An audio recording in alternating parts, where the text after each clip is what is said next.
My family always called me the useless one. Hopeless dreamer. Always chasing clouds, my uncle said at the backyard barbecue, loud enough for everyone to hear. I stood there holding the small award plaque I'd brought with me. Best Emerging Innovator, Pacific Northwest Tech Conference. Under their stares, it felt more like a participation ribbon. My name is Jenna Rainer. I'm 34. And I've heard some version of that sentence my whole life. Growing up in Spokane meant living in my cousin Eric's shadow. Ivy League graduate. Corporate star. The family's pride. Everything I built was called a hobby. A cute little project. When I tried to talk about my app launch, my uncle cut me off. Eric just closed a partnership with Tesla. Let's talk about real achievements. My aunt smiled and patted my arm. You were always good with arts and crafts. Arts and crafts. She was talking about my wearable neural prototypes. My startup, Synapse Loop, had grown from a basement idea into a real company with engineers, real users, and real traction. But to them, I was still the girl with glue and pipe cleaners. In the kitchen, my phone buzzed. Avi. Pitch is locked. VCs flying in Friday. I didn't tell my family. They wouldn't understand. What they didn't know was simple.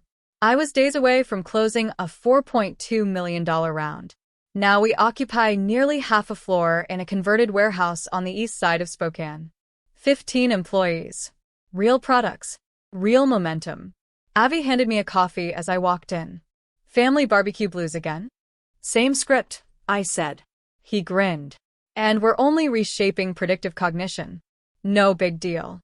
Red Crest Capital wanted a live demo of Neural Track. If it worked, we could expand west and finally compete with Neuron Core.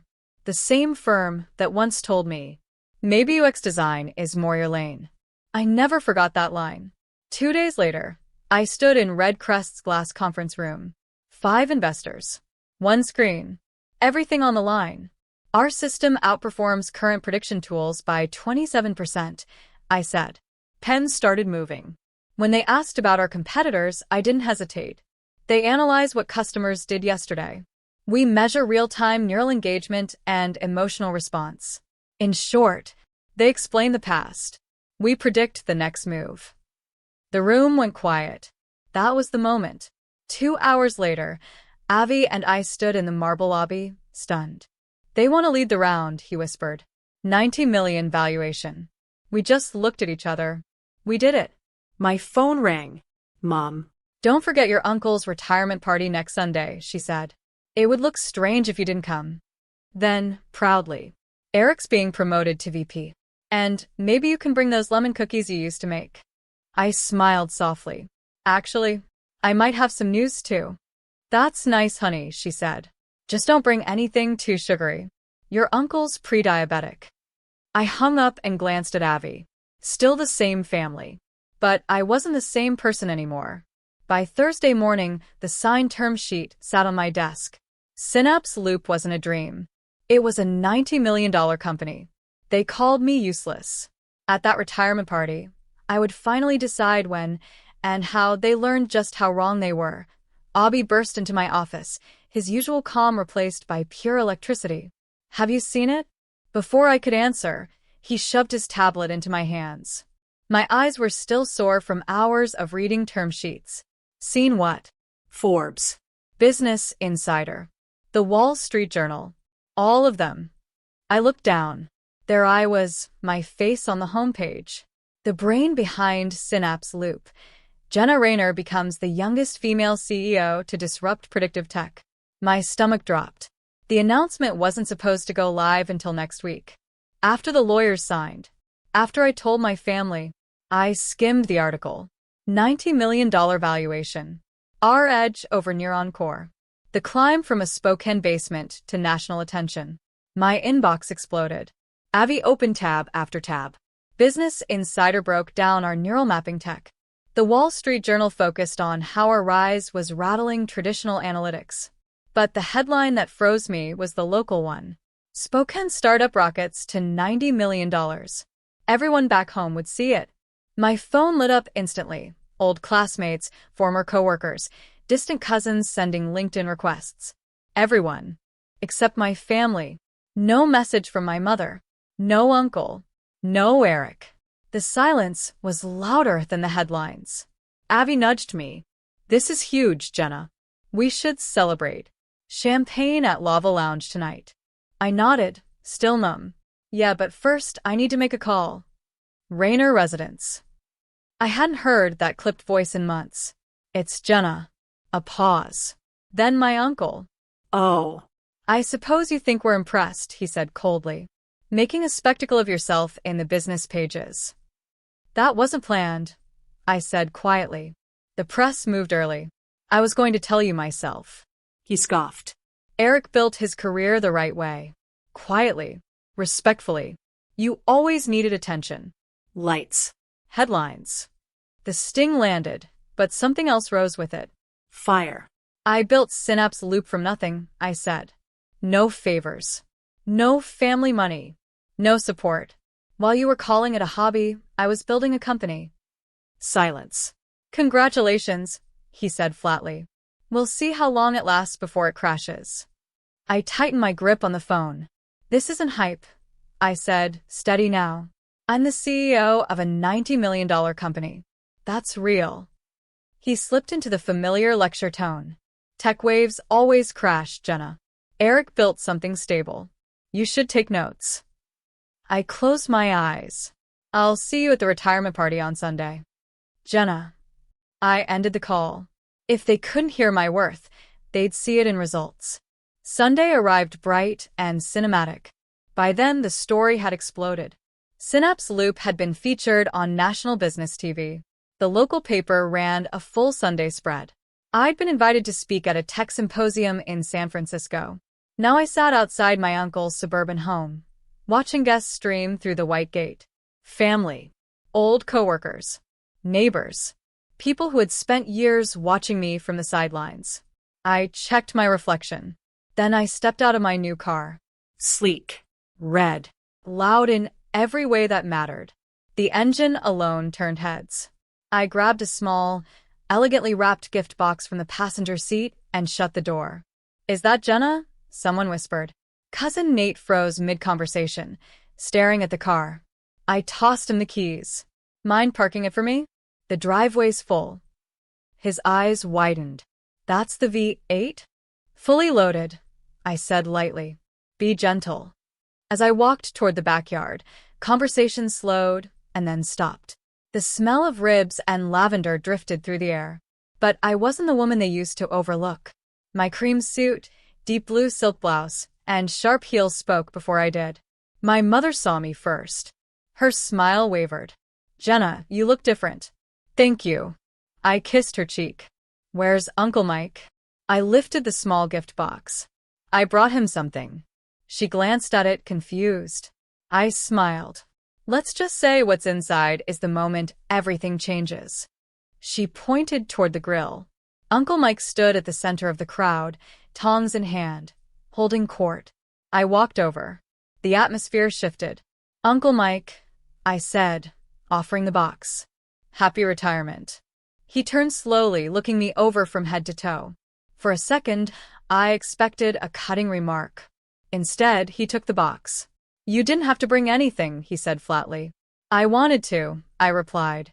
30 years is a long time. A few of the men beside him exchanged looks. I could tell they recognized me, had read something, seen something. He turned back to the grill without opening the gift. Can't let the steaks burn. Of course, I said pleasantly. Wouldn't want to ruin the main event. I didn't wait for a reply. Eric and his wife, Melissa, stood beneath the patio umbrella, both watching me. Quite the entrance, Eric said, his usual confidence thinning. Nice car. Thanks, I smiled. I heard about the VP promotion. Congratulations. He started to speak, but Melissa beat him to it. We saw the articles, she said. Jenna, your company is incredible. Her voice was genuine. Curious. Not the soft, polite condescension I was used to. Why didn't you ever tell anyone what you were building? I met her eyes. I did. More than once. No one was listening. Eric shifted beside her. For a brief moment, something uncomfortable crossed his face. He remembered the dinners, the interruptions, the way my work had always been brushed aside. To his credit, he looked down. "Well," Melissa said gently, pressing on. "We're listening now. Everyone is. 90 million, that's no joke." Heads nearby turned. Forks paused in midair. The number had weight. "Thank you," I said. "It's been a long road. But the technology really is changing how companies understand people." Eric cleared his throat. "I'd actually like to hear more sometime." I nodded. "I'd like that too. Maybe lunch," he added quickly. "My firm might even be interested in using your system. Predictive modeling could really improve our client segmentation." The irony almost made me smile. 3 years ago, I'd shown him early demos of Synapse Loop, hoping he would help open a door. He told me to get some real-world experience first. I kept my tone perfectly professional. "I'll have my assistant reach out. We're booked through Q2, but we might be able to fit you in." His smile faltered. For the first time, I wasn't his younger cousin. I was a vendor. Before he could recover, Aunt Diane swept in, perfume and enthusiasm both a little too strong. "Jenna, darling, why didn't you tell us you were doing all of this? The headlines, the interviews, were so proud of you." The same woman who once called my work my little computer hobbies. "I tried," I said evenly. "It just never felt like the right time." As the sun dipped lower, the entire mood of the party shifted. The people who used to circle Eric now drifted toward me. Questions followed. Neural engagement, predictive analytics, startup life. I answered kindly but carefully. Not cold, just professional. The change unsettled them. Across the yard, Uncle Mike stood alone by the grill. The gift I brought him still sat unopened on the table. Inside was a custom-engraved watch. "To new beginnings. Love, Jenna." When dessert came out, he tapped his glass. The yard fell quiet. "Thank you all for being here," he said. "After 30 years, it means a lot." He spoke about his career, thanked old coworkers, then turned to the family. "I'm proud of my kids. Eric, just promoted to VP." Polite applause. Then his eyes landed on me. "And Jenna," he said slowly, his voice tightening, "who has apparently been building something none of us fully understood." Silence. "I always said she was the emotional one," he added with a thin half-laugh. Only a few people joined in. "But it seems I underestimated how far emotional intelligence can take you." It wasn't an apology, but it was the first public admission that he'd been wrong. And in the quiet ripple of clinking glasses, I noticed something new in the faces around me. Respect. Not surprise. Not confusion. Respect. Later, under soft string lights, the party carried on. For the first time at a family gathering, I didn't feel like background noise. I felt visible. Cousins asked about leadership and strategy. My aunts listened closely when I talked about company culture. Eventually, I found Uncle Mike standing near the edge of the yard, staring at the flower beds. "You never opened your gift," I said gently. He looked at me properly this time. I was waiting for things to settle down. I nodded. After a long pause, he spoke again. "So, CEO. $90 million company." "That's right. And the youngest woman to do it," he added quietly. "I've heard." The silence between us wasn't awkward, just heavy. "I don't really understand any of this," he admitted. "The tech, the models, the data. Back in my day, business was simpler." "You don't need to understand the technology," I said. "Just understand that I built something real, and that it matters." He nodded slowly. Then, with the faintest smile, he tilted his head toward the driveway. "That car, that was something." I smiled. "It's not a statement. It's a thank you to myself." He studied me for a second. "You knew exactly what pulling up like that would do." "Yes," I admitted. "I did." A few weeks later, investors, engineers, journalists, and community leaders filled the plaza in front of our new headquarters in downtown Spokane. Glass. Steel. Light. My family stood in the crowd. All of them. Aunt Diane hugged me first. "We're proud of you, Jenna. I'm sorry if we didn't show it before." I believed her. Eric approached next, awkward in a sea of startup hoodies and camera crews. "This is incredible," he said quietly. "I honestly had no idea this is what you were building." "That's because you never asked," I replied, without bitterness. Just truth. Then I saw Uncle Mike near the entrance. He was wearing the watch. I walked over. "Thanks for coming," I said. He nodded. "Wouldn't have missed it. That could have been enough. But I needed one last thing. All those times you said I was too emotional," I said softly, "or not cut out for leadership, it hurt." His expression shifted, pride and regret tangled together.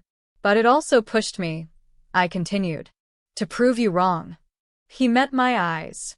"You certainly did." "Yes," I said. Standing in front of the company I built from nothing, the logo glowing behind us, something finally loosened inside my chest. I didn't need his approval anymore. I had my own. "I'm Jenna Rainer, CEO of Synapse Loop." But before any of that, I was just a girl with an idea, and a lot of people telling me it wasn't enough. If you've ever been underestimated by the people who should have believed in you most, I hope you take this with you. You don't need permission to start. You don't need validation to build. And you don't need applause to be powerful. Don't wait for them to clap. Start scared. Start small. Start anyway.